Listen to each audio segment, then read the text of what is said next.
এখন পত্রিকা দেখলাম যে এসএসসি ও সমমনা পরীক্ষা পিছানোর জন্য কিছু ছাত্রছাত্রী আন্দোলনের হুমকি দিচ্ছেন। আসলে বুঝি না, ডক্টর ইউনূস স্যার ক্ষমতায় আসার পর থেকে আজকে এই দাবি, কালকে ওই দাবি, পরশুকা ওই দাবি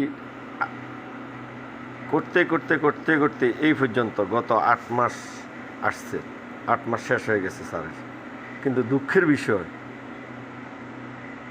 এই দাবিগুলা গত 15 বছর কোথায় ছিল আমাদের দেশের জনগণের পাবলিকের?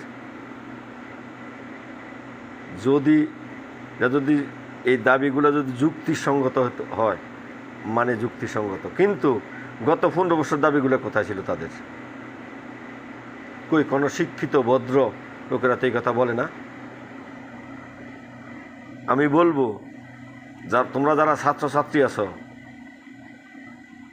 যাও 10 তারিখ পরীক্ষার কেন্দ্রে যাও, পরীক্ষা দাও। আর যারা এই দাবিটা করে তারা সত্যিকারের ছাত্র না, এবং ছাত্র না ছাত্রীও না। এই জন্য ছাত্র না ছাত্রী না, তারা হয় গাঁজাখোর, না ইয়াবা খায়। এটি কিসের ছাত্র? পুলিশ বাহিনী কি করে, আনসার বাহিনী কি করে? ফিরে রাস্তা থেকে উঠাই দাও এই বাঞ্চদগল রে। লেখা নাই, পড়া নাই, তাদের কারণে ভালো ছাত্রছাত্রী যারা, তারা কষ্ট পায়। হ্যাঁ, ছাত্রছাত্রীদের আন্দোলন যুক্তিক। আরে এবার কিসের যুক্তিক? এখানে কোনো আন্দোলন আছে? যে আন্দোলন আছে স্কুল খোলা হয় নাই, হয় নাই। এখানে কোনো শব্দ নাই, কোনো কথা নাই। পরীক্ষার কেন্দ্রে যাইব, পরীক্ষা দিব। আর পরীক্ষা যদি দিতে মনে না চায়, তবে রাস্তা নেমো না। রাস্তা নেমলে কুত্তার মতন ভিড়ামো শুয়োরের বাচ্চা আগল রে। লেখাপড়া নাই শালার হুতে গো। শালার হুতের আছে আডি গাঞ্জা খাইব, আর ইয়াবা খাইব, আর মাইয়াকে পিছনে পিছনে ঘুরব।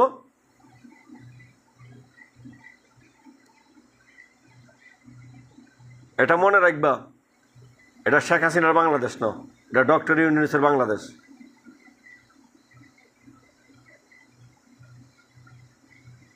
শেখ হাসিনা ক্ষমতা থাকার জন্য যে যা বলছে তাই শুনছে, শুধু বিরোধী দলের রাস্তার নামতে দেয় নাই। এতটুকু বছরকে বছর সরকারি কর্মকর্তাদের বেতন বাড়াইছে, পাবলিকের কথা শোনে নাই। পাবলিক কীভাবে চলবো না চলবো ওইটা দেখে নাই। উনি সরকারি কর্মকর্তা থাকলো না ক্ষমতা, বাঞ্চদগল।